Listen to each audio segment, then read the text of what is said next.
பெரிய புராணத்தில் சொல்லப்பட்டது. எங்கெல்லாம் வந்து கண்ணப்பரை பற்றி கண்ணப்பா பற்றி பேசியிருக்காங்க அப்படின்னு சொல்லி எடுத்து ஒரு மிகப்பெரிய எஃபர்ட்டோடு எடுத்திருக்காரு. அந்த எஃபர்ட்டுக்கு நிச்சயமாக வெற்றி வரணும்னு நினைக்கிறவானா, அந்த உழைப்புக்கு வெற்றி வருவதற்கு உங்களுடைய அன்பு ஆதரவு இந்த திரைப்படத்துக்கு வேணும். அது மட்டும் இல்லாமல் ஃபோக்லோர் அப்படின்னு இங்கே சவுத்தில் இருக்கிற காலஹஸ்தி சேர்ந்த இந்த கண்ணப்ப நாயனாரை பற்றி நம்ம அகில இந்தியாவுக்கு தெரியணும்னா இந்த கதை நிச்சயமாக அங்கே போய் சேரணும். ரெண்டாவது பக்தி. ஏன்னா உங்களுக்கு 3 மணிக்கு மேலே வேறு ஒரு இதுக்கு வந்துட்டாங்கன்னு நினைக்கிறேன். இந்த பக்தியை பற்றி சொல்லியிருக்காங்க. எவ்வளோ பேருக்கு பக்தி இருக்குன்றது இன்றைக்கி. அந்த பக்தியை வந்து எல்லோரும் வந்து இப்போ ஜோசியர்கிட்ட போனாலும் தெரியும். போன உங்களுக்கு அம்மாவுக்கு டைம் இப்போ சரியில்லைன்னு சொல்லிடுவாங்க. ஏன்னா நீங்கள் அது மாதிரி போய் பார்ப்போம். போய் கோயிலுக்கு போகிறோம்னு சொன்னால் அடிக்கடிக்கு ஒரு ஒரு தினமும் போய் கோயில் போகிறதோ தினமும் சாமி கும்பிட்றதோ இல்லாமல் இருக்கலாம். ஆனால் ஒரு துன்பமான நிலையோ ஒரு கஷ்டமான சூழ்நிலையோ பிரச்சனையாக இருக்கும், நிச்சயமாக கோயில் போவோம். ஒரு ஜோசியர் போய் பார்த்து என்னங்க என்ன சொல்லுது கட்டம் அப்படின்னு சொல்கிற அளவுக்கு இருப்பாங்க. அதெல்லாம் போய் வந்து ஒரு இறைவன் இருக்கிறான் என்பதை மேலும் மேலும் சொல்லி, அதுவும் சிவபக்தி அப்படின்னு சொல்லும்போது அந்த பக்தியை பற்றி ரொம்ப அழகாக இருக்குது. ஜென்ரேஷனுக்கு இறைவன் omnipotent, omnipresence, may it be Jesus, may it be Allah, or may it be Shiva, may it be Murugan அப்படி இருக்கும்போது கடவுள் என்று ஒருவர் இருக்கிறார் என்பதை நாம் நம் வழக்கப்படி அதை வந்து கடவுளை வந்து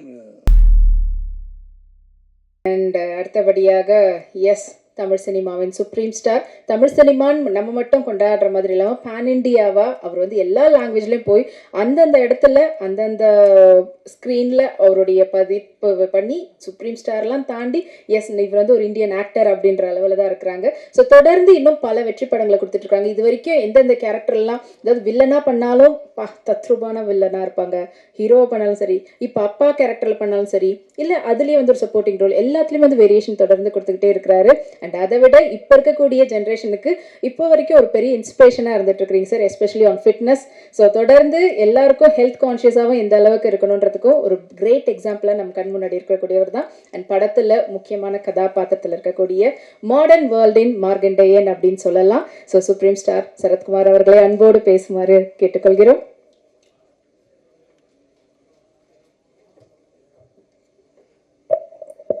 அனைவருக்கும் வணக்கம்.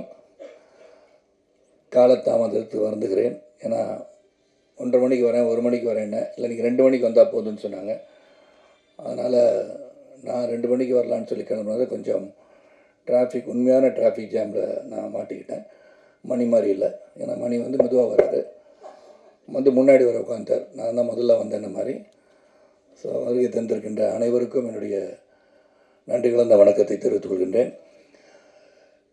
கண்ணப்பாவோட ப்ரீ ரிலீஸ் ஈவெண்ட் வந்து தமிழ்நாட்டில் மிகப்பெரிய லெவலில் பண்ணணும்னு எம்ஜிஆர் யூனிவர்சிட்டியில் வந்து பிளான் பண்ணிட்டு இருந்தாங்க. அது பல காரணங்களுக்காக இந்த படமும் வந்து 27ஆம் தேதி ரிலீஸ் பண்ணும்போது ஏற்கனவே ப்ரீ ரிலீஸ் ஈவெண்ட் வந்து நேற்று வந்து ஹைதராபாத்தில் பண்ணாங்க. அப்போ நான் வந்து சென்னையில் வந்து நம்ம பண்ணுற ஈவெண்ட் பண்ணாமல் இருந்தால் அது எப்படி இருக்கும்னு சொல்லி யோசனை பண்ணி நம்ம ஒரு ப்ரெஸ் மீட் நான் உங்களெல்லாம் சந்திச்சலாம் நான் ஐடியா பண்ணேன். அப்புறம் விஷ்ணுகிட்ட சொன்னேன், என்ன அங்கிள் நம்மளே பண்ணிடலாம், நீங்கள் அங்கே கொஞ்சம் ரெப்ரசென்ட் பண்ணியிருக்கேன்னு சொல்லி இங்கே யாரெல்லாம் வந்து எடிட்டர் இருந்தாங்க, சம்பத்ராமன் இருந்தாங்க, அப்கோர்ஸ் டிஸ்ட்ரிபியூட்டர் அருமை சகோதரர் சக்திவேல் சார் இருந்தாங்க. ஸோ அவங்களாம் வச்சு நாங்கள் பண்ணிடுறோம், என்னதான் இருந்தாலும் கிளிட்ஸ் அண்ட் கிளாமர் கொஞ்சம் இருந்தால் நல்லாயிருக்கும்னு சொல்லி விருப்பப்பட்டு நீங்கள் பார்த்துட்டு இருந்து நான் பார்த்தேன். ஏன்னா சில பேர் கேட்டாங்க, என்ன போன தடவை மதுபாலா வந்தாங்க வரலையான்னு கேட்டாங்க. ஸோ இந்த மாதிரி கேள்வி வந்து கேட்டவங்களாம் இருக்காங்க, 3வது ரோல் உட்காந்துருக்காங்க. அதனால் அதுக்கெல்லாம் நான் ஒரு ரெப்ரஸன்டேஷனாக வந்திருக்கேன். அதனால் அவங்களாம் அடுத்த முறை அவங்க வந்து ரிலீஸ் ஆன பிறகு படம் வந்து ப்ரிவியூ ஷோ போட போதாச்சும் வர வைக்கிறதுக்கு ட்ரை பண்ணுற மணி அதை கூட சொல்லிடுறேன். ஸோ இந்த படத்தை பற்றி சொல்லணும்னா 1 லைன் ஸ்டோரி தான் அது. கண்ணப்பான்னு சொன்னால் ஒரே லைன் தான் ஸ்டோரி. காளஹஸ்தீஸ்வரர்னா சிவபக்தர்களே ஒரு சிறந்த பக்தராக 63 நாயனார்கள் ஒருவராக தான் கண்ணப்ப நாயனார்.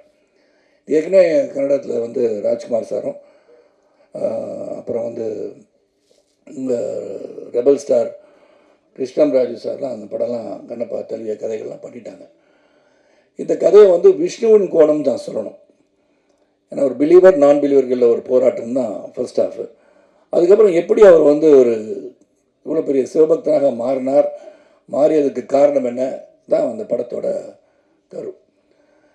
இது வந்து முதல்ல ஒன்று நான் சொன்னால் மோகன் பாபு சாருக்கும் விஷ்ணுக்கு நான் வந்து என்னுடைய வாழ்த்துக்களை தொடர்ந்து சொல்லிக்கொண்டே இருக்க வேண்டிய அவசியம். ஏன்னா ஹெவன் ஆன் எர்த் அப்படின்னு சொன்னால் எங்கே இருக்குன்னு பார்த்தோம்னா, எங்கே வந்து இந்த சொர்க்கம் பூமி எங்கே இருக்குது அப்படின்னு தேடினோம்னா, இந்த நியூசிலாண்டை போய் செலக்ட் பண்ணாங்க. அப்பழுக்கற்ற ஒரு பூமியாக தெரிந்தது. அங்கே பார்த்தீங்கன்னா அந்த படத்தில் இருக்கிறலாம் நேச்சுரல் கலர்ஸ்ன்னு சொல்லலாம், தைரியமாக சொல்லலாம். இதெல்லாம் டிஏயில் கரெக்ஷன் பண்ணாங்க, கலர் கரெக்ஷன் பண்ணாங்க. அது ரொம்ப மினிமலாக இருக்கும்னு நினைக்கிறேன். ஏன்னா அங்கே வந்து அந்த நியூசிலாண்டு ரோட்டருவான்ற இடத்துக்கு போகும்போது ஒரு 10 நாள் ஷூட்டிங் போகலாம், 15 நாள் ஷூட்டிங் போகலாம், 20 நாள் ஷூட்டிங் போகலாம். 120 நாளுக்கு மேலே ஒரு வெளிநாட்டில் போய் படம் எடுக்கிறது சாதாரண விஷயம் கிடையாது. நான் பொருட்செலவை பற்றி நான் சொல்லவில்லை, அந்த எஃபர்ட்டை சொல்கிறேன். ஏன்னா ஒரு செரீன், பியூர், பியூட்டிஃபுல் பிளேஸ், இப்படி தான் வந்து அந்த காலத்தில் இப்படி தான் இருந்திருக்கும் இந்த உலகம் அப்படின்னு நினச்சி அதை செலக்ட் பண்ணியிருக்காங்க. அதுக்கு முதல்ல அதே ஒரு பெரிய கண்ணுக்கு குளிர்ச்சியான ஒரு உணர்வை ஏற்படுத்துகின்ற படமாக தான் நான் அதை பார்க்குறேன். நல்ல குளிர் தான். அந்த குளிரில் டிசிப்ளினோட அந்த வேலையை முடிக்கணும்னு சொல்லி ஒரு 7000 ஏக்கர்ஸில் ஒரு இடத்த வந்து பார்த்து அங்கே சில செட்டுகள் போட வேண்டியதாக வார் சீன் எல்லாத்தையும் பண்ணுகின்ற அளவிற்கு சிறப்பாக வந்து பண்ணாங்க. ஸோ ஹேட்ஸ் ஆஃப் டு மோகன் Babu sir and Vishnu Manju for the effort அந்த பிஹைண்ட். அவங்க பின்னாடி இந்த கேமராவுக்கு பின்னாடி இந்த எல்லாருக்கும் என்னுடைய நன்றியை சொல்லணும். இல்லை ஆத்திரி சொன்னது மாதிரி, இப்போ சக்திவேல் சொன்ன மாதிரி சரி, சம்பத்தா சொன்ன மாதிரி, இதில் வந்து இந்த போராட்டம் வந்து ஸ்டார்டிங் வித் சின்ன வயசுலேருந்து பார்த்தீங்கன்னா அந்த சிறுவன் கல்லை தூக்கி எறிய இது கல்லுன்னு சொல்லி பராசக்தி போல் வசனங்கள் பேசுகின்ற ஒரு காட்சி அமைப்பெல்லாம் அமைஞ்சிருக்கும். ஏன்னா ஒரு இது வந்து சக்தி எப்படி வருது, இந்த கல் தானே இது, இதுக்கெல்லாம் பலிலாம் கொடுக்குறோமே அப்படின்னு ஒரு பெரிய மனப்போராட்டத்தில் இருப்பவர் தான் தின்னா. நம்ம கண்ணப்பாக மாறுகிறார். நான் வந்து தின்னாவோட ஃபாதர் நாற்று நாடுவா நடிச்சிருக்கேன்.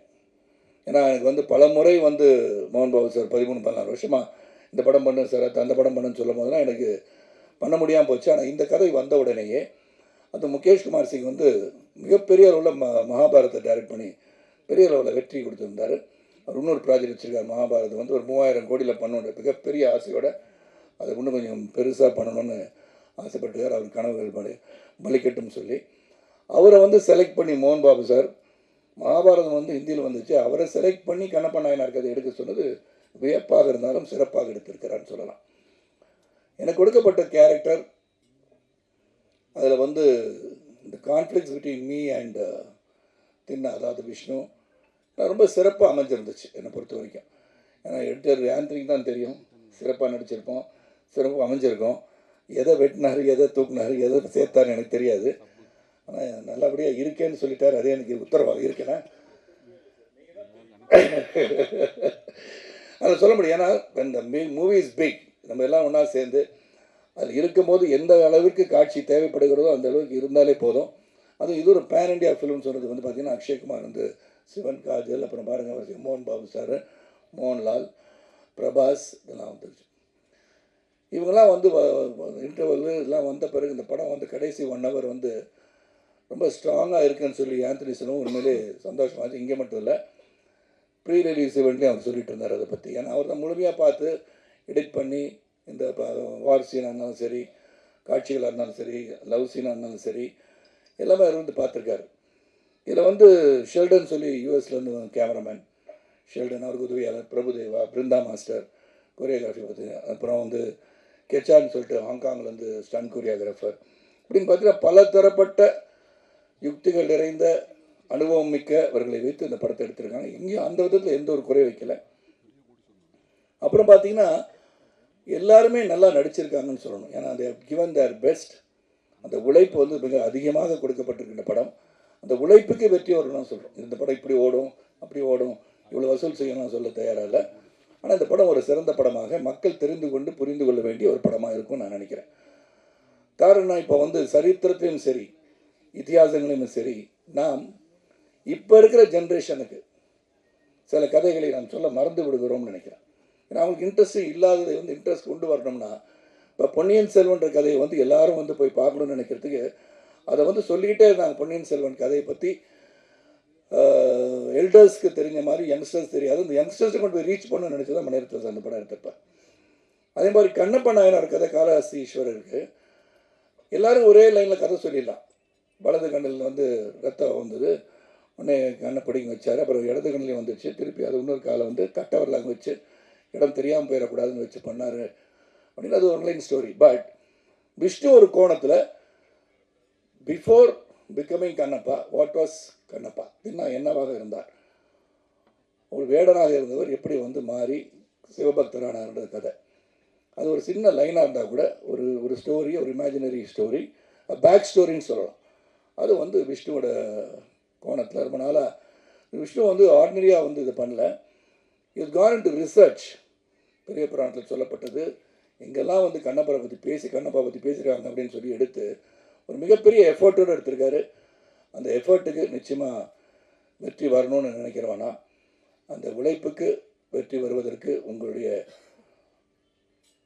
அன்பு ஆதரவு இந்த திரைப்படத்துக்கு வேணும். அது மட்டும் இல்லாமல் ஃபோக்லோர் அப்படின்னு இங்கே சவுத்தில் இருக்கிற காலஹஸ்தி சேர்ந்த இந்த கண்ணப்ப நாயனாரை பற்றி நம்ம அகில இந்தியாவுக்கு தெரியணும்னா இந்த கதை நிச்சயமாக அங்கே போய் சேரணும். ரெண்டாவது பக்தி. ஏன்னா உங்களுக்கு 3 மணிக்கு மேலே வேறு ஒரு இதுக்கு வந்துட்டாங்கன்னு நினைக்கிறேன். இந்த பக்தியை பற்றி சொல்லியிருக்காங்க. எவ்வளோ பேருக்கு பக்தி இருக்குன்றது இன்றைக்கி. அந்த பக்தியை வந்து எல்லோரும் வந்து இப்போ ஜோசியர்கிட்ட போனாலும் தெரியும், போன உங்களுக்கு அம்மாவுக்கு டைம் இப்போ சரியில்லைன்னு சொல்லிடுவாங்க. ஏன்னா நீங்கள் அது மாதிரி போய் பார்ப்போம். போய் கோயிலுக்கு போகிறோம்னு சொன்னால் அடிக்கடி ஒரு ஒரு தினமும் போய் கோயில் போகிறதோ தினமும் சாமி கும்பிட்றதோ இல்லாமல் இருக்கலாம். ஆனால் ஒரு துன்பமான நிலையோ ஒரு கஷ்டமான சூழ்நிலையோ பிரச்சனையாக இருக்கும், நிச்சயமாக கோயில் போவோம். ஒரு ஜோசியர் போய் பார்த்து என்னங்க என்ன சொல்லுது என் கட்டம் அப்படின்னு சொல்கிற அளவுக்கு இருப்பாங்க.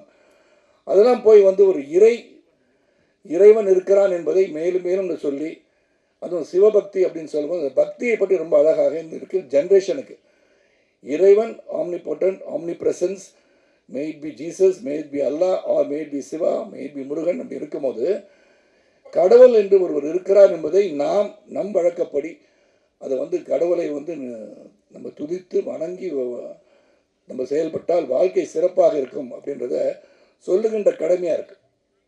பல பேர் பார்த்தீங்கன்னா இப்போ காலத்தின் ஓட்டத்தில் பொருளாதார அடிப்பில் உயரும்போது நான் சொன்னேன், இப்போ ப்ரீ ரிலீஸ் ஈவெண்ட்டை கூட காந்தி யாருன்னு கேட்டாலும் கேட்டுருவாங்க. ஏன்னா now they're so busy making money, economic growth, their growth in life.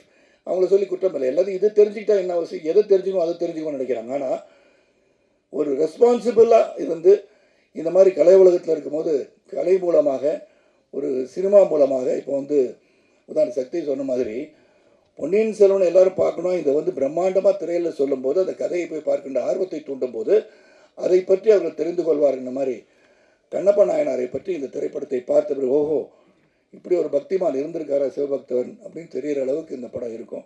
ஆனால் பக்தி என்பது அவரவர்கள் மனதிலே தோன்றுகின்றது தான். அந்த பக்தி பரவசோடு இருக்க வேண்டும் என்று சொல்கின்ற ஒரு படமாக இது அமையும் சொல்லி இந்த படத்தை உங்களுடைய ஆதரவோடு, மக்கள் ஆதரவோடு இந்த படம் வெற்றியடைய வேண்டும் என்று இறைவனை வேண்டிக் கொள்கின்றேன். அதே சமயத்தில் ஆடியன்ஸ் வந்து எந்த படத்தை பார்த்தாலும் உங்களோட வியூ உங்கள் மனசில் வச்சுக்கோங்க. நீங்கள் தியேட்டர் உள்ளே உட்காந்துக்கிட்டு மொபைலில் மச்சான் உள்ளே வந்துடாதரா படம் நல்லா இல்லைன்னு சொல்லிடாதீங்க. ஏன்னா அந்த மாதிரி சொல்கிறனால என்ன ஆகுதுன்னா உங்கள் வியூ மே பி டிஃப்ரெண்ட். இங்கே இருக்க சில ஆடியன்ஸ் வந்து பிரபாஸ் இருக்கான்னு படம் பார்க்க வந்திருக்கலாம், சில பேர் மோகன் பாபு இருக்கான்னு படம் பார்க்க வந்திருக்கலாம். ஸோ உங்கள் வியூவில் இந்த படம் வந்து நல்லா இருக்கா நல்லா இல்லைன்றதை அவங்கவுங்க போய் திரையரங்குக்கு போய் ரிலீஸ் ஆகிற எந்த படமாக இருந்தாலும் அவங்க வியூவுக்கு விட்டுட்டிங்கன்னா இந்த திரையுலகம் சிறப்பாக இருக்கும் கூறி வரைக்கும் அனைவருக்கும் மீண்டும் ஒரு நன்றி கூறி இந்த கண்ணப்பா திரைப்படம் சிறப்பாக வருவதற்கு அந்த தயாரிப்பாளர் மோகன் பாபு, விஷ்ணு, இதில் உழைத்த அனைவருக்கும் என்னுடைய வாழ்த்துக்களை சொல்கிறேன். அதுவும் எடிட்டர் ஆந்தனி பற்றி சொல்லி ஆகணும். வெரி டெடிக்கேட்டட் ஒர்க்கர், 24/7 இந்த படத்துக்கு எவ்வளோ உழைச்சிருப்பான்னு எனக்கு தெரியாமல் அது பெரிய படம். அதை வந்து டு பிரிங் இட் டு ஒரு சிம்பிளாக அவரே சொன்னார், லென்த்து மாதிரி தெரியும் ஆனால் இருக்காதுன்னு அவரே சொல்கிறாரு. 6 படத்தை எடிட் பண்ணியிருக்காரு. நான் எங்கே இருக்கேன்னு தெரில. அது இல்லாட்டி எடிட்டர் ஆந்தனி வீட்டுக்கு நான் நிச்சயமாக சென்று அவருடன் காஃபி சாப்பிட்டு வரேன். வேறு ஒன்றும் இல்லை. அதனால் நல்ல ஒரு படத்தை, இந்த முயற்சி கடுமையான முயற்சி, அந்த முயற்சிக்கு படம் எடுத்திருக்கோன்னு சொல்லலாம். அந்த முயற்சி வெற்றி பெற உங்களுடைய வாழ்த்துக்களுடன் விடைபெறுகிறேன். நன்றி, வணக்கம்.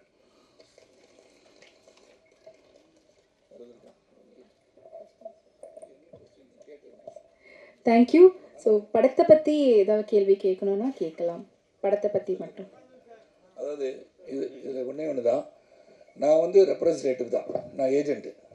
இந்த படத்தில் நடித்ததற்கு பற்றி கேட்டால் நான் நடிச்சிருக்கேன், என் கேரக்டர் எல்லாம் சொல்லிட்டேன். வேறு எதுவும் கேள்வி கேட்கணும்னா இந்த படத்துக்கு ஒத்த கருத்துடன் இதை பற்றி தெரிந்து கொள்ள வேண்டுமா எனக்கு தெரிந்த உண்மைகளை அழகாக சொல்ல முடியும். ஏன்னா அதுக்கப்புறம் வந்து வேறு ஒரு படம் ரிலீஸ் ஆகிருக்கு. 2-3 நாளுக்கு அப்புறம் அவங்களை மீண்டும் சந்திக்கும் போது விழாவரியாக நீங்கள் தொடுக்கின்ற கணைகளுக்கு நான் ஏற்றுக்கொண்டு பதிலளிக்க தயாராக இருக்கிறேன் என்று சொல்லி விடைபெறுகின்றேன். இது கேட்கணும் கேளுங்க. இந்த முருகன் மாநாடு போல. ஏன்னா நான் வந்து ஹைதராபாத் போயிட்டு வந்தேன். முருகன் என்னுள் வாழ்ந்து கொண்டு இருக்கிறார். என் கழுத்தில் வந்து எல்லாமே இறை நான் வச்சுட்ருக்கேன். இறைவனை வணங்குகின்ற நான். அதனால் அங்கே நான் போகிறதுக்கு வந்து பாஸ் வந்து விவிஐபி பாஸ் வந்து வர சொல்லி என்னால் போக முடியல. வர 7வது வந்து ஒரு பதிவு செய்து அனுப்பியிருந்தேன். பார்த்திருப்பீர்கள் அன்பு தோழர் என்று நினைக்கிறேன்.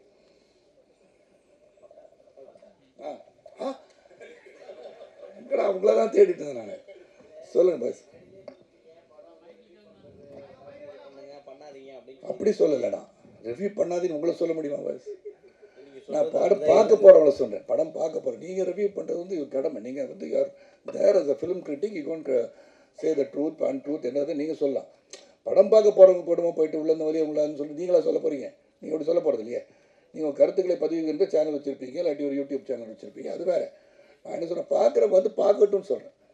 ஹெல்த்தியாக இருக்குது, இண்டஸ்ட்ரி ஹெல்த்தியாக இருக்குது. இந்த படத்துக்கு சொல்லலைண்ணா, எந்த படமாக இருந்தாலும் சென்று உங்கள் கருத்துக்களை உங்களோட வைத்துக்கொண்டு போய் பார்க்கட்டுமே என்ற வேற ஒன்று பார்க்க முடியாது. அதெல்லாம் ஒன்றும் பண்ண மாட்டாங்கன்னா ஃபோர்ஸ் எனிபடி.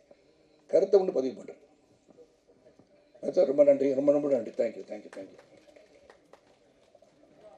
நன்றி சார். வந்த நண்பர்கள் அனைவருக்கும் நன்றி.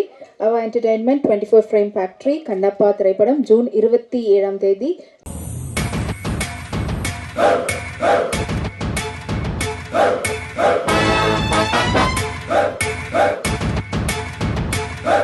Hey!